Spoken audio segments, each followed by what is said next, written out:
নারায়ণগঞ্জ সোনারগাঁয়ে বিশেষ অভিযানে লুট হওয়া সাউন্ড গ্রেনেড সহ বিভিন্ন ধরনের পুলিশি সরঞ্জাম উদ্ধার করেছে আইনশৃঙ্খলা বাহিনী। তবে এই ঘটনায় জড়িত কাউকে এখনও আটক করা যায়নি। Staff reporter Mohammad Nurnabi Johnny জানান, পুলিশ জানায় নরসিংদীর শিবপুর উপজেলার ইটাখোলা এলাকা থেকে ডাকাতি হওয়া একটি তেলবাহী গাড়ির তথ্য ও সিসিটিভি ফুটেজ বিশ্লেষণের ভিত্তিতে সোনারগাঁ পৌরসভার লাহাপাড়া এলাকায় এই অভিযান পরিচালনা করা হয়। অভিযানে নেতৃত্ব দেন সংশ্লিষ্ট সার্কেলের দায়িত্বপ্রাপ্ত পুলিশ কর্মকর্তা সালাউদ্দিন কাদের। সোনারগাঁ থানা পুলিশের সহযোগিতায় রোববার দুপুরে যৌথভাবে অভিযান চালানো হয়। আইনশৃঙ্খলা বাহিনীর উপস্থিতি টের পেয়ে সন্দেহভাজনরা পালিয়ে যায় বলে জানা গেছে।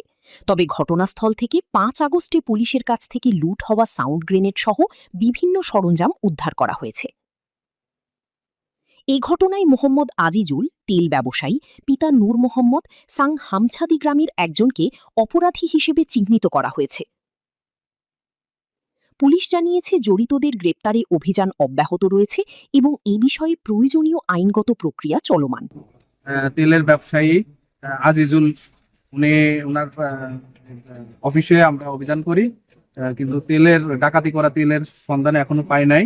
আমাদের অভিযান অব্যাহত আছে, কিন্তু এইখানে আমাদের বাংলাদেশ পুলিশের কিছু সম্পদ, অস্ত্র আমরা উদ্ধার করেছি।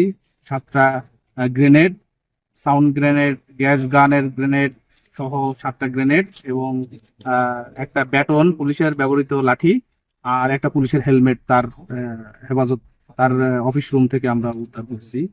সম্ভবত এটা 5 আগস্টে আমাদের যে বাংলাদেশ পুলিশের যে গ্রেনেড গুলা হওয়া গেছে, সেই গ্রেনেডেরই অংশ আমরা প্রাথমিকভাবে মনে করছি। ধন্যবাদ। জামাতের সাথে কোনো সম্পৃক্ত আছে ওনার? না, আমি এই বিষয়ে আমরা জানি না।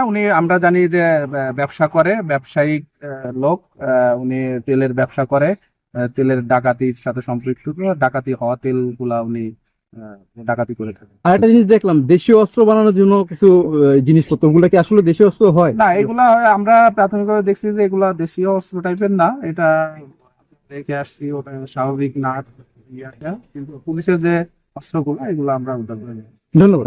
আচ্ছা, আসামি কি আপনি ধরতে পেরেছেন কিনা? না, আসামি পলাতক আছে। এখানে যে দেখছেন, ওই যে বাড়ির মালিক দিয়ে আমরা